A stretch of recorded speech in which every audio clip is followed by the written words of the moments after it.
இப்ரேயர் புஸ்தகத்திலே அஹ், அன்றைக்கு யூதர்களுக்கு குழப்பத்திலே இருந்த யூதர்களுக்கு எபிரேய ஆசிரியர் எழுதுகிறார், இயேசு கிறிஸ்து தூதர்களை காட்டிலும் மேலானவர், தூதர்கள் அல்ல, அல்லது தூதர்களை காட்டிலும் சிறியவர் அல்ல, தூதர்களை காட்டிலும் மேலானவர். இயேசு கிறிஸ்து மனிதனாக வந்தபடியால் தூதர்களை காட்டிலும் சிறியவராக்கப்பட்டிருந்தார், அதாவது மனிதனாக்கப்பட்டிருந்தார். அந்த மற்றபடி அவர் தூதர்களுக்கு மேலானவர் என்கிறதை அவர் பேசியிருந்தார்.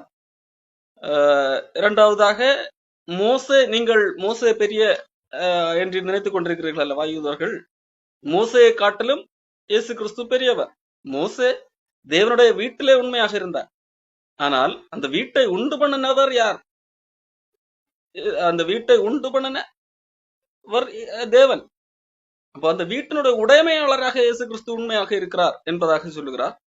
அப்படி சொல்லும் போதுதான் மோசே வீட்டுக்கு வேலைக்காரன், வீட்டிலே உள்ள வேலைக்காரன், அவன் உண்மையாக இருந்தான். அவனுக்கு செவி கொடு, அவன் மூலமாக சொல்லப்பட்ட நற்செய்தி, அவன் மூலமாக கொடுக்கப்பட்ட வாக்குத்தத்தம், அதை விசுவாசிக்காதவர்களுக்கு என்ன நடந்தது?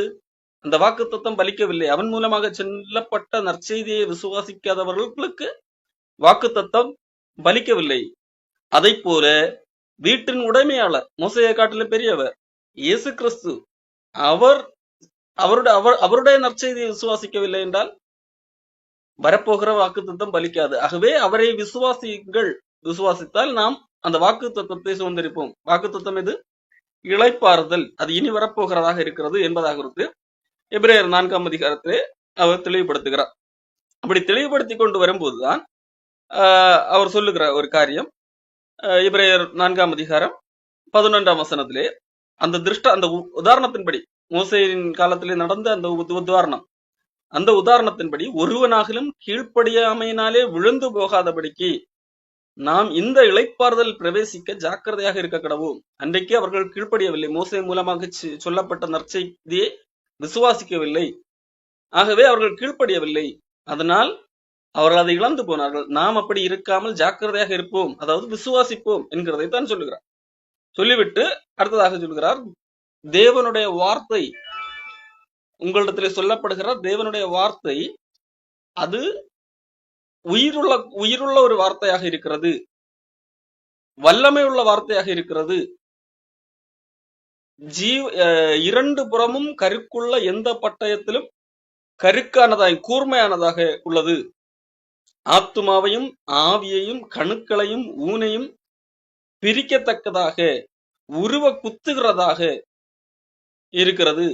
இருதயத்தின் நினைவுகளையும் யோசனைகளையும் வகையறுக்கிறதாகவும் இருக்கிறது என்கிற காரியத்தை இங்கே சொல்லுகிறார். ஏன் சொல்லுகிறார்? தேவனுடைய வார்த்தையை நீங்கள் அற்பமாக எண்ணி விடாதீர்கள். தேவனுடைய வார்த்தையை, அன்றைக்கு கொடுக்கப்பட்ட வார்த்தையை விசுவாசிக்காதவர்கள் எங்கே வாக்கு தத்தத்தை இழந்து போனார்கள், இளைப்பாறுதலிலே பிரவேசிக்கவில்லை. ஆகவே இன்றைக்கு வரப்போகிற இளைப்பாறுதலில் பிரவேசிப்பதற்கு நீங்கள் ஜாக்கிரதையாக இருக்க வேண்டும் என்று சொல்லிவிட்டு தேவனுடைய வார்த்தை சாதாரணமாக எடுத்துக்கொள்ளக்கூடாது என்பதாக சொல்கிறார். தேவனுடைய வார்த்தை உயிருள்ள ஒரு வார்த்தையாக இருக்கிறது, ஜீவன் உள்ளதாக இருக்கிறது. இயேசு கிறிஸ்து கூட சொல்லியிருக்கிறார். யோவான் 6ஆம் அதிகாரத்திலே 62, 63 சொல்லப்படுகிறது, ஆவியே உயிர்ப்பிக்கிறது, என்னுடைய வார்த்தையே ஜீவனாயும் ஆவியாயும் இருக்கிறது என்று சொல்லி இயேசு கிறிஸ்து சொல்லியிருப்பார். யோவான் 6:63 ஆவியை உயிர்ப்பிக்கிறது, மாம்சமானது ஒன்றுக்கு உதவாது, நான் உங்களுக்கு சொல்லுகிற வசனங்கள் ஆவியாயும் ஜீவனாயும் இருக்கிறது.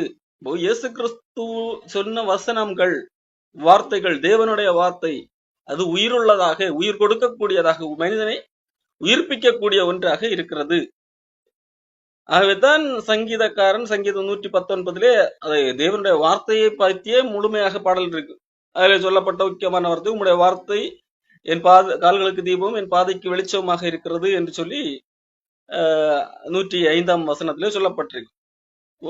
ஒரு மரித்து கிடக்கிற ஆத்மாவுக்கு ஜீவன் கொடுக்கக்கூடிய ஒன்று தேவனுடைய வார்த்தை. தேவனற்றவர்களாக இருக்கும் போது அவனுடைய ஆவி மரித்த நிலைமையில் இருக்கிறது. ஆகவேதான் எபேசியர் புஸ்தகம் 2ஆம் அதிகாரத்திலே சொல்லப்பட்டிருக்கும், அக்கிரமங்கள்னாலும் பாவங்களாயிருந்தாலும் மரித்தவர்களாக இருந்த நம்மை உயிர்ப்பித்தார் என்று சொல்லி. மரித்த என்றால் இந்த சரீரத்திலே செத்து போன அப்படி அல்ல, நாம் தேவனற்றவர்களாக மரித்து, தேவனை விட்டு மரித்து கிடந்த அந்த மனிதர்களை உயிர்ப்பிக்கக்கூடிய ஒன்றுதான் தேவனுடைய வார்த்தையாக இருக்கிறது. அது அந்த வார்த்தைக்கு வல்லமை உண்டு, அந்த வார்த்தைக்கு உயிர் உண்டு என்கிறதைத்தான் இங்கு சொல்லப்பட்டிருக்கிறது. அது செயல்படக்கூடிய ஒன்று, அதுதான் வல்லமை உள்ளது. அது உயிர் உள்ளது. அது உயிர் உள்ளது என்று சொன்னால் ஒரு குறிப்பிட்ட காலத்திலே மறைந்து போகக்கூடியது அல்ல. அது உயிர் உள்ளது, அது பிழைத்திருக்கிறது. அந்த வார்த்தை செத்து போனது அல்ல. அது முதல் நூற்றாண்டில் உள்ள வார்த்தை தானே, அதுக்கு பிறகு அதுக்கு வேலிடிட்டி இல்லை என்பதல்ல. அது உயிருள்ளதாக இருக்கிறது மட்டுமல்ல, அது செயல்படக்கூடிய, அது வல்லமை உள்ளதாக இருக்கிறது. வார்த்தை தானே, அதுக்கு என்ன வல்லமை? அது வார்த்தை வல்லமை உள்ளது, அது செயல்பட வைக்கிறது, அது செயல்படுகிறது. மரித்தவர்களை உயிர்ப்பிக்கக்கூடிய வல்லமை அதற்கு இருக்கிறது. ஆகவே அப்படிப்பட்ட வார்த்தையை நீங்கள் அற்பமாக எண்ணக்கூடாது. விசுவாசித்து அந்த இளைப்பாறுதலில் பிரவேசிக்க வேண்டும். தேவனுடைய வார்த்தை ஜீவனும் வல்லமை உள்ளதாக இருக்கிறது. அடுத்ததாக, இரண்டு புறமும் கருக்குள்ள எந்த பட்டயத்திலும் கருக்கானதாக உள்ளது. இந்த வார்த்தையை அநேக தவறாக பயன்படுத்துவதுண்டு. தேவனுடைய வார்த்தை இரண்டு புறமும் கருக்குள்ள பட்டயம் என்பதை இதை தவறாக பயன்படுத்துவார்கள். எப்படி? சிலர் வேத வசனங்களை தவறாக புரிந்து கொண்டு தப்பான ஒரு விளக்கத்தை கொடுப்பார்கள். அதை சரி பண்ணி அதல்ல விளக்கம் இதுதான் என்று சொல்லி சரியாக பேசும்போது என்ன சொல்வார்கள் தெரியுமா? வேத வசனம் இரண்டு புறமும் கருக்குள்ளது, அதுவும் சரிதான் இதுவும் சரிதான், அந்த பக்கமும் வெட்டும் இந்த பக்கம் வெட்டும் என்கிறதாக சம்பந்தம் இல்லாமல் ஒரு விளக்கம் கொடுப்பார்கள் சிலர். ஆனால் இது அப்படி அல்ல. இருபுறமும் கருக்குள்ள எந்த பட்டயத்திலும் கூர்மையானது என்றால் பட்டயம், வாழ், பல வகையான வாழ்கள் உண்டு. அதிலே ஒரு பக்கம் மட்டும் கூர்மையான வாழ் இருக்கும், அது இப்படி மட்டும்தான் வெட்ட முடியும். சில வாள்கள் இரண்டு பக்கத்திலும் கூர்மை தன்மை இருக்கும், இப்படியும் வெட்டலாம் இப்படியும் வெட்டலாம். அது பொதுவாக வெட்டுவதற்காட்டிலும் இப்படி குத்துவதற்கு பயன்படுத்தக்கூடிய ஒரு வாழ். அப்போது இரண்டு பக்கம், ஒரு பக்கம் மட்டுமே கூர்மையான வாழ் வைத்து குத்துவதை விட இரண்டு பக்கமும் நல்ல கூர்மையாக உள்ள வாழ் குத்தும் போது வேகமாக இறங்கும். ஆகவே அந்த இரண்டு பக்கமும் கூர்மையாக்கப்பட்ட வாழ்கள், இந்த பூமியிலே உள்ள வாழ்கள் இருக்கிறது அல்லவா, அதை காட்டிலும் பயங்கர கூர்மையானதுதான் தேவனுடைய வார்த்தை என்று சொல்லப்பட்டிருக்கிறது. இது எதற்கு சொல்லப்பட்டது? இது அந்த அளவிற்கு கூர்மையாக ஒரு மனிதனை நோக்கி குத்தும், மனிதனை குத்தக்கூடிய ஒன்று. வாளை காட்டிலும் கூர்மையானது. இந்த உலகத்திலே உள்ள வாழ், கூர்மையாக்கப்பட்ட வாழ் என்று சொல்லி ஒன்று இருக்கும் என்றால் அதை காட்டிலும் கூர்மையான வாழ். அதான் எந்த பட்டயத்திலும் கருக்கானதாயும், இந்த உலகத்திலே உள்ள பட்டயம் இதுதான் சிறந்தது என்று சொல்லி இருக்கிறது என்றால் அதை காட்டிலும் கருக்கானது எது? தேவனுடைய வார்த்தையாக இருக்கிறது என்று சொல்லி இங்கே எபிரேய ஆசிரியர் சொல்லுகிறார்.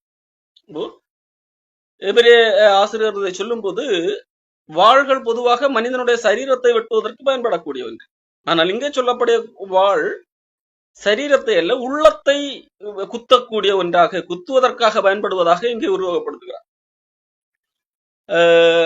அதுதான் இங்க சொல்லப்படுது. ஆத்மாவையும் ஆவியையும் கணுக்களையும் ஊனையும் பிரிக்கத்தக்கதாக உருவ குத்துகிறதாயும் இருக்கிறது. அப்போ பிரிப்பதற்காக அதாவது எல்லாம் ஒன்றுபட்டு கிடக்கும் போது அதை குத்தி ஒரே குத்தில வெட்டி பிரிப்பதற்கு ஏதுவாக கூர்மையானது என்ற அர்த்தத்திலே இங்கே இந்த வார்த்தையை பயன்படுத்துகிறார். வார்த்தையை குறித்து இதே போல பழைய ஏற்பாட்டிலே கூட பல உதாரணங்கள் சொல்லப்பட்டிருக்கு. எரேமியா புஸ்தகத்திலே பார்க்கும்போது எரேமியா 23ஆம் அதிகாரத்திலே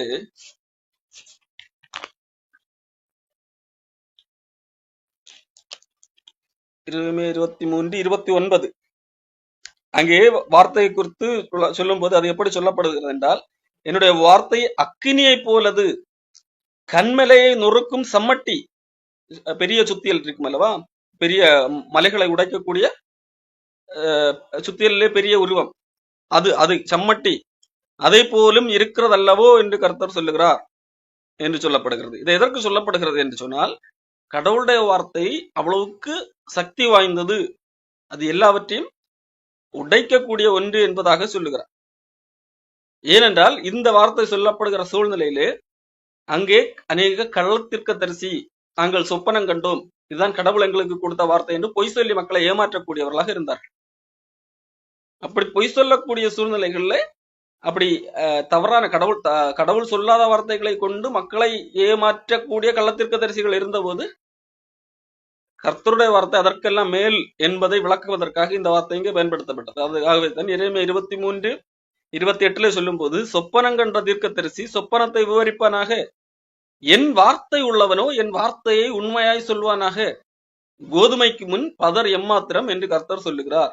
அப்போ இங்கே கள்ளத்தீர்க்கதரிசிகள், நாங்கள் சொப்பனம் கண்டோம், கடவுள் எங்களுக்கு வெளிப்படுத்தினார், கடவுள் நேரிலே வந்து இதை சொன்னார், இந்த காரியத்தை செய்ய சொன்னார், இந்த கூடாரம் கட்ட சொன்னார், இதற்காக நீங்கள் பணம் பிரிக்க சொன்னார், இப்படி எல்லாம் பல்வேறு சொப்பனங்கள் தரிசனங்கள் என்கிற பெயரிலே கண்டு கடவுள் எங்களிடத்தில் நேரடியாக வந்து பேசினார் என்று சொல்லுகிற சொப்பனம் கண்டவன் அதை செய்யட்டும்.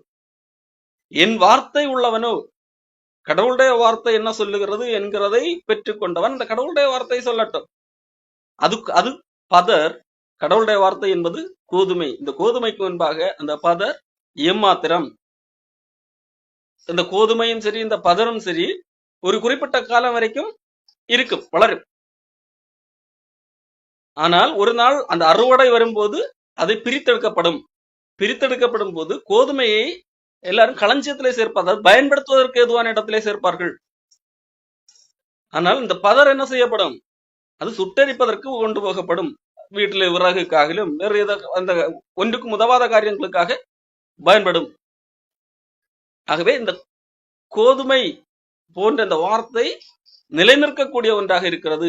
ஆகவே என் வார்த்தை உள்ளவன் அதை உண்மையாக பேசுவனாக, அவன் சொப்பனம் கண்டவன் என்று சொல்லுவான், அதை பேசட்டும், ஆனால் அது நிற்காது, அது பதர் என்பதாக சொல்லுகிறார். அப்படி சொல்லும் போதுதான் என்னுடைய வார்த்தை என்பது அது அக்னியை போலும், என் வார்த்தை கண்மலையை நொறுக்கும் சம்மட்டியை போலும் இருக்கிறதல்லவோ என்று சொல்லி ஆண்டவர் இங்கே சொல்லுகிறார். இதே விதமாகத்தான் இங்கே எப்படி கள்ளத்தீர்க்கதரிசிகள் அப்படி ஏமாற்றுகின்ற வேளையில இப்படி சொல்லப்படுகிறதோ, எபிரேயர் நிருபம் எழுதும் போதும் அங்கே இருந்த எபிரேயர்கள் மத்தியிலே, கிறிஸ்தவர்களான எபிரேயர்கள் மத்தியிலே இப்படிப்பட்ட குழப்பங்கள் இருந்தது. இயேசு கிறிஸ்து கடவுள் அல்ல, அவரை விட்டுவிட்டு மறுபடியும் யூதத்திற்கு திரும்புங்கள், யூத கொள்கைகளுக்கு திரும்புங்கள், அல்லது நாம் திரும்பி போவோம் என்கின்ற மனநிலையிலே தவறான போதனையை கேட்டு பலவித போதனைகள்லாம் அழைப்புண்டிருக்கின்ற மக்கள் மத்தியிலே இங்கே எபிரேய ஆசிரியர் சொல்லுகிறார், கர்த்தருடைய வார்த்தை உயிருள்ளது. இந்த வார்த்தையை சொல்லும் வெறுமனே சொல்லவில்லை, அதற்கு முன்பதாக பழைய ஏற்பாட்டில் உள்ள உதாரணங்களை எல்லாம் காண்பித்து வைத்துவிட்டு சொல்லுகிறார். இது உயிருள்ள வார்த்தை, இது வல்லமையுள்ள வார்த்தை மட்டுமல்ல, இது உருவ குத்துகிறது, அந்த அளவிற்கு ஷார்ப் எட்ஜ் ஸ்வார்ட் என்று சொல்லி இங்கே எபிரேய ஆசிரியர் சொல்லுகிறார். இது குத்தக்கூடியது. அப்போஸ்தலர் நடபடிகள்ல 2ஆம் அதிகாரத்திலே பேதுரு பேசும்போது அநேக காரியங்களை பேசுகிறார். பழைய ஏற்பாட்டில் இருந்து தான் எடுத்து பேசுகிறார். அப்போஸ்தலர் 2ஆம் அதிகாரத்திலே பேதுரு பேசிக் கொண்டிருக்கும் போது, நீங்கள் இயேசு கிறிஸ்துவை கொலை செய்தீர்கள் என்று சொல்லி தைரியமாக அங்கே பேசுகிறார். அப்படி பேசும்போது அந்த இயேசு கிறிஸ்து வேறு யாரும் அல்ல, அவர்தான் மேசியா என்று சொல்லி பழைய ஏற்பாட்டிலே தாவீதின் சங்கீதங்களில் இருந்தெல்லாம் எடுத்து பேசுகிறார்.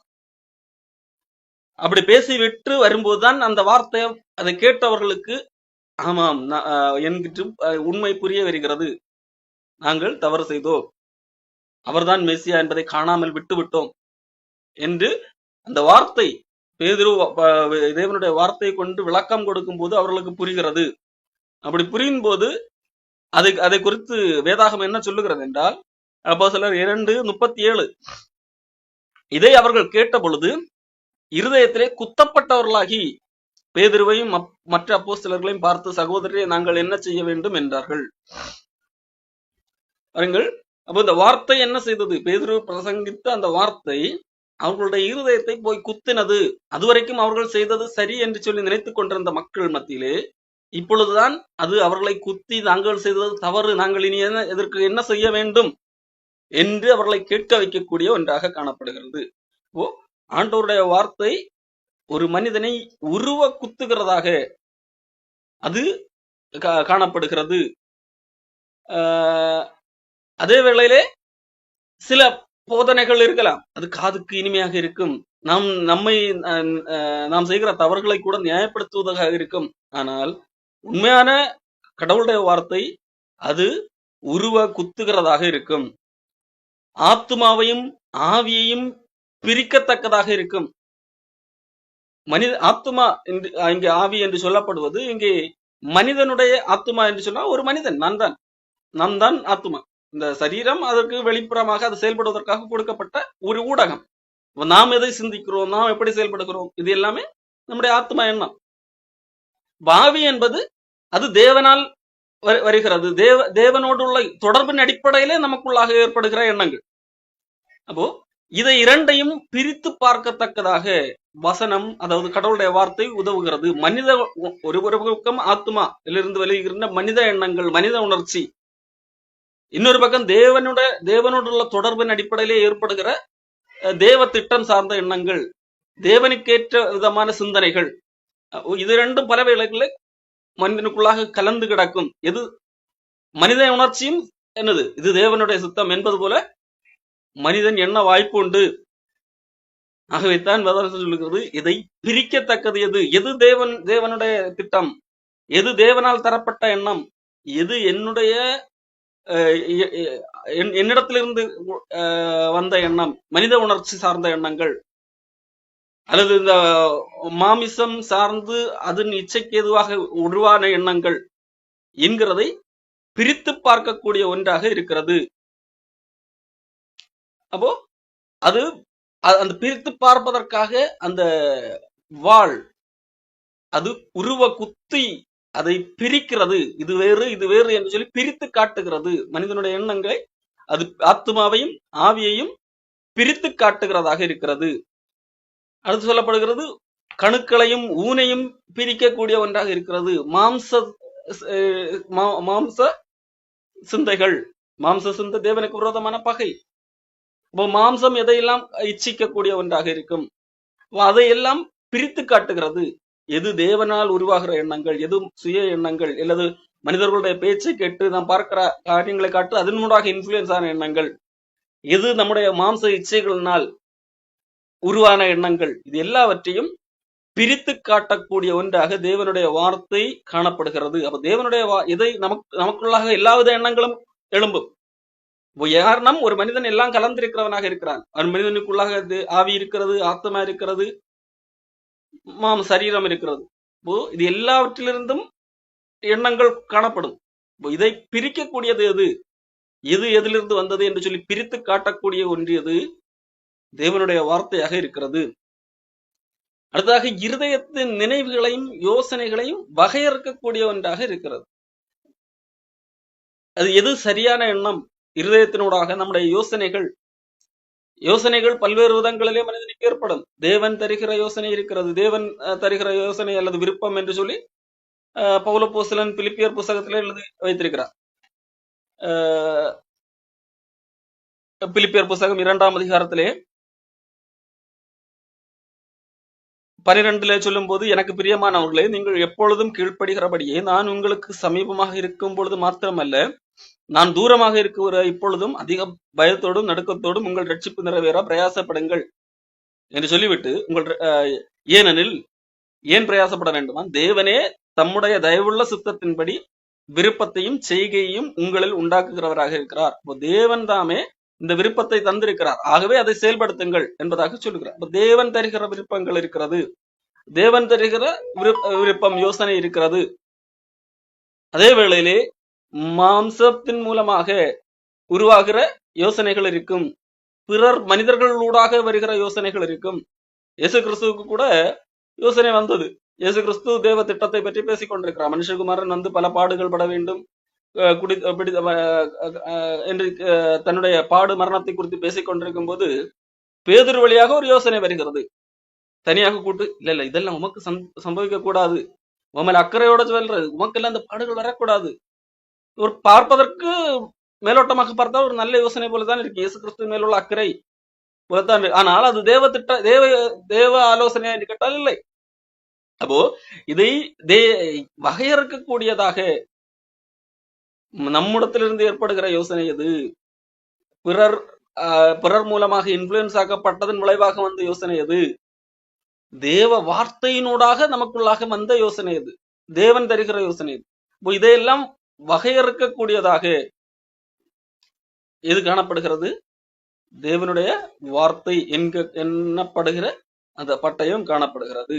இருதயத்தின் நினைவுகளையும் யோசனைகளையும் வகையறுக்கக்கூடிய ஒன்றாக, அதை பகுத்தாயத்தக்கதாக, நம்முடைய யோசனைகளையும் நம்முடைய சிந்தனைகளையும், நினைவுகள், சிந்தனை, நம்முடைய யோசனை எல்லாவற்றையும் பகுத்து பார்க்கக்கூடிய ஒன்றாக தேவனுடைய வார்த்தை இருக்கிறது. இப்போ ஆண்டவர் தம்முடைய வார்த்தையை தந்திருக்கிறார். அந்த வார்த்தையை நாம் பார்க்கும், அந்த வார்த்தை நமக்குள்ளாக வரும்போது, அந்த வார்த்தைக்கு நாம் இடம் கொடுக்கும் போது, அந்த வார்த்தையை நாம் ஏற்றுக்கொள்ளும் போது, இந்த காரியங்கள் எல்லாம் நம்முடைய வாழ்க்கையிலே செய்யக்கூடிய, அந்த வார்த்தை உயிருள்ளதாக இருக்கிறபடியால், அந்த வார்த்தை வல்லமை உள்ளதாக இருக்கிறபடியால் இந்த காரியங்களை எல்லாம் அந்த வார்த்தை செய்கிறது.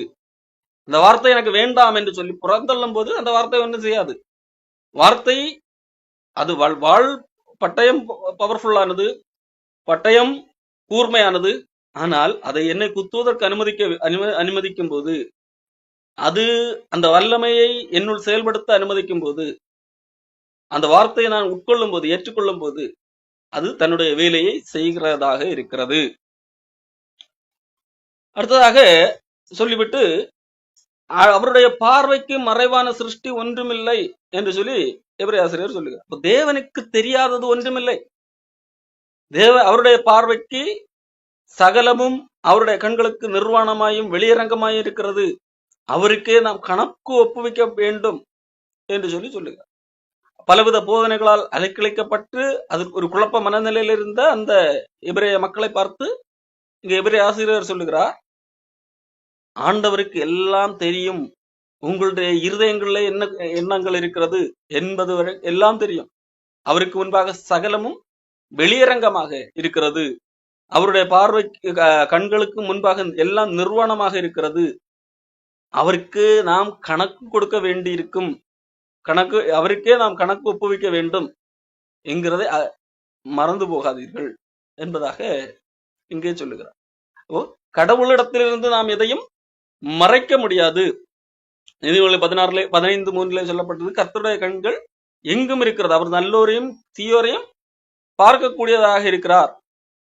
சங்கீதம் 90:8 மனிதனுடைய ரகசிய பாவங்கள் அது எல்லாம் மனிதன் அவருக்கு முன்பாக இருக்கிறது. அப்போ இது எல்லாமே கடவுளுக்கு முன்பாக வெளியரங்கமாக இருக்கிறது.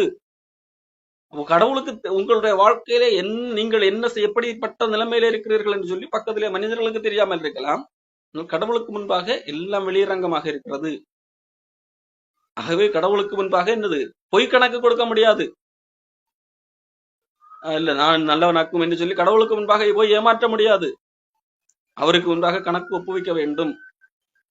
மனுஷன் முகத்தை பார்ப்பான், ஆனால் கர்த்தரோ இருதயத்தை பார்க்கிறவராக இருக்கிறார். அவருக்கு இருதயத்தை பார்க்கக்கூடிய அளவிற்கு அவர் எல்லாம் அறிந்தவராக இருக்கிறார், நினைவுகளை அறிந்தவராக இருக்கிறார்.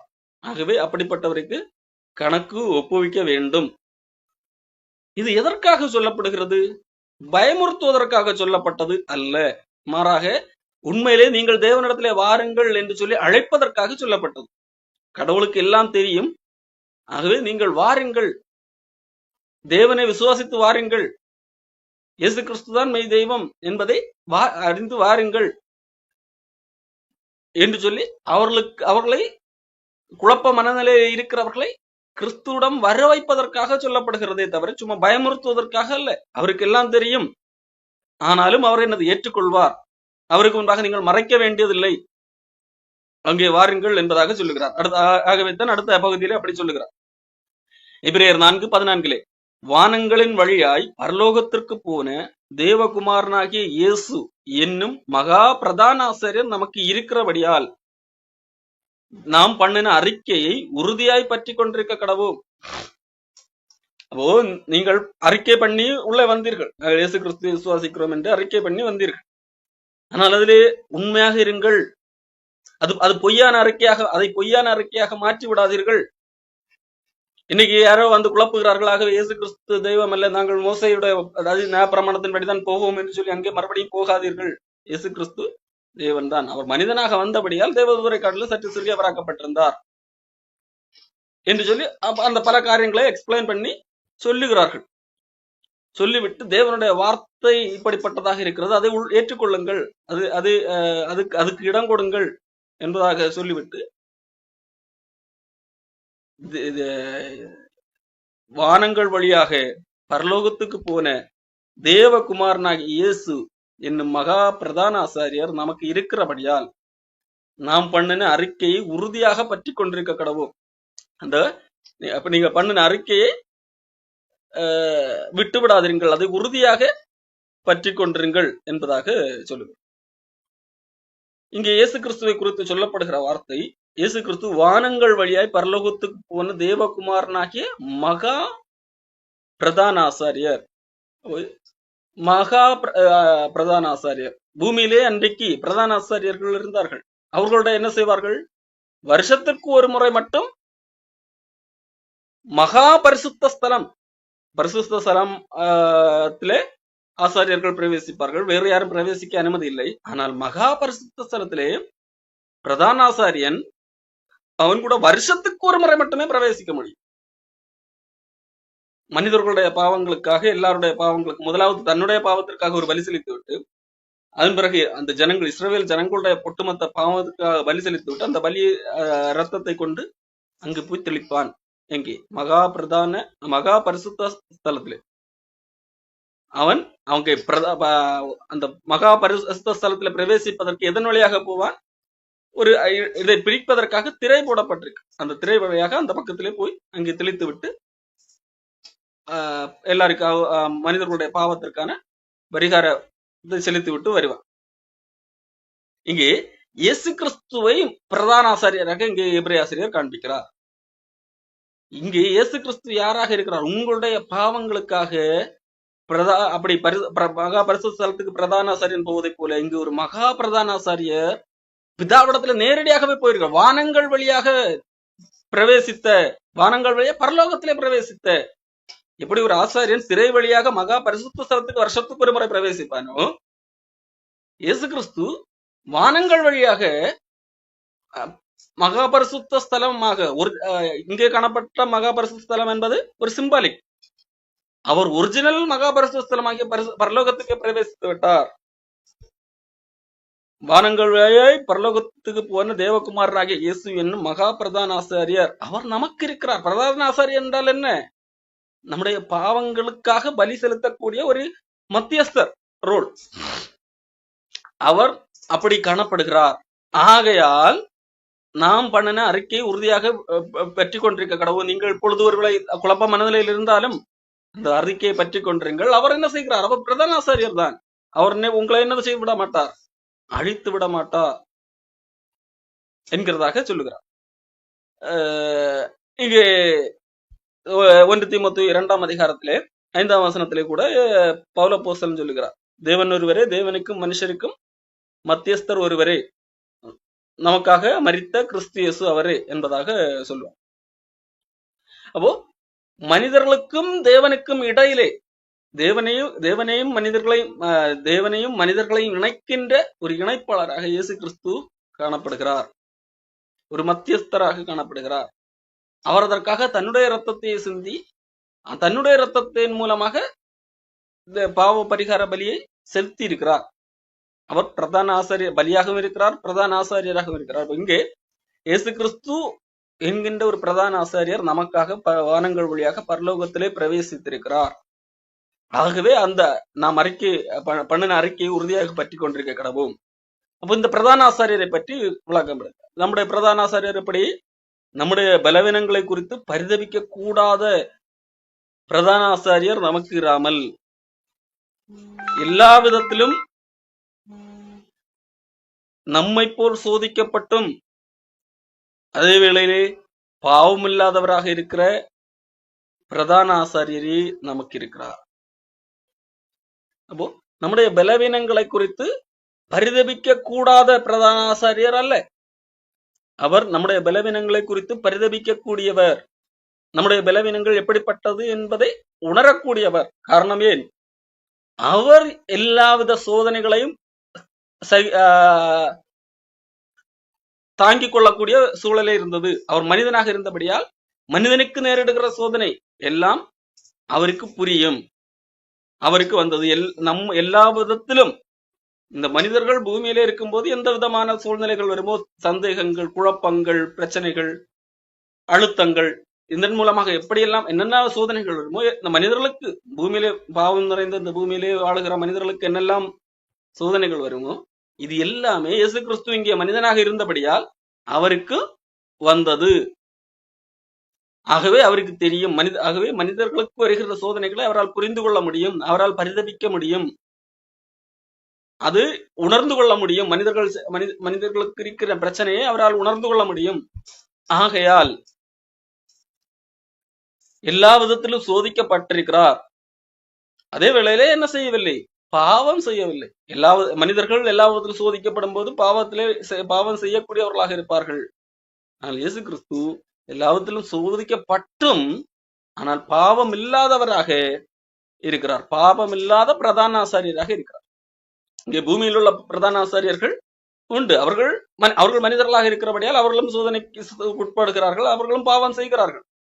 ஆகவே தான் முன்பு அந்த பிரதான ஆசாரியர் தன்னுடைய பாவத்திற்கு ஒரு பலியை செலுத்தி விட்டுதான் ஜனங்களுக்காக பலி செலுத்தக்கூடியவனாக இருக்கிறான். அது வருஷந்தோறும் தொடர்ந்து நடந்து கொண்டுதான் இருக்கும். இந்த வருஷம் செலுத்துகிற பலி முழுமையாக திருப்திப்படுத்தவில்லை. ஆகவே தான் அடுத்த முறையும் மறுபடியும் பலி செலுத்த வேண்டி இருக்கிறது. ஆனால் இயேசு கிறிஸ்து அப்படி இல்லை. அவர் பாவம் இல்லை. அவர் தனக்குத்தானே அவர் தன்னிடத்திலே பாவம் இல்லாதபடியா அவருக்கென்று ரத்தத்தை பலி செலுத்த வேண்டிய அவசியம் இல்லை. அவர் எல்லாவிதத்திலும் சோதிக்கப்பட்டார், எல்லா விதத்திலும் சோதிக்கப்பட்டார் என்று எழுதப்பட்டிருக்கிறது. எல்லா விதத்திலும் நம்மை போல் சோதிக்கப்பட்டார் என்று எழுதப்பட்டிருக்கிறது. இப்போ நம்மை போல் என்றால் மனிதர்கள் எந்தெந்த விதங்களிலே சோதிக்கப்படுகிறார்கள், எந்தெந்த விதங்களிலே மனிதர்களுக்கு பிரச்சனைகள் வரும், அந்தந்த விதங்களிலே இயேசு கிறிஸ்து சோதனைக்கு உட்பட்டார். ஆனால் அவர் அந்த சோதனைக்கு உட்பட்ட போதும் பாவம் இல்லாதவராக இருக்கிறார். ஆகையால் மனிதர்களுக்கு என்னென்ன பிரச்சனைகள் வரும், சோதனைகள் வரும் என்பதை அவரால் புரிந்து கொள்ள முடியும். ஆகையால் நீங்கள் இப்பொழுது தவறு செய்து விட்டீர்கள் அல்லது குழப்பமான மனநிலையில் இருக்கிறீர்கள். ஆகையால் நீங்கள் அப்படி போய்விட வேண்டிய அவசியம் இல்லை. அவருக்கு உங்களை புரியும். உங்களுக்கு இருக்கிற அந்த சோதனையை அவரால் புரிந்து கொள்ள முடியும். ஆகையால் அப்படிப்பட்ட பிரதான ஆசிரியர் நமக்கு இருக்கிறபடியால் நாம் இரக்கத்தை பெறவும் ஏற்ற சமயத்தில் சகாயம் செய்யும் கிருபை அடையவும் தைரியமாக கிருபாசன தண்டையில் சேரக்கடவும். ஆகவே நான் தவறு செய்து விட்டேன், அவருக்கு எதிராக போய்விட்டேன், அப்போ இனி அவ்வளவுதான், அப்படி அல்ல. நீங்கள் தைரியமாக வாருங்கள், தைரியமாக கிருபாசன தண்டையிலே வாருங்கள். நீங்கள் அவர் சகாயம் செய்யும் கிருபை, அவருடைய கிருபையை குறித்து சொல்லும்போது நமக்கு உதவி செய்யக்கூடிய கிருபை. உங்களுடைய பலவீனங்களிலே அவர் புரிந்து கொள்ள முடியும். உங்களுக்கு இருக்கிற குழப்பங்களை அவரால் புரிந்து கொள்ள முடியும். ஆகவே குழப்பம் வருகிறது என்று சொல்லி அவரை விட்டு போகாமல் அவரிடத்திலே வாருங்கள். அவர் சகாயம் செய்யக்கூடிய கிருபை உள்ளவராக இருக்கிறார் என்று சொல்லி அந்த மக்களுக்கு இங்கே எபிரேய ஆசிரியர் எழுதுகிறார். தொடர்ந்து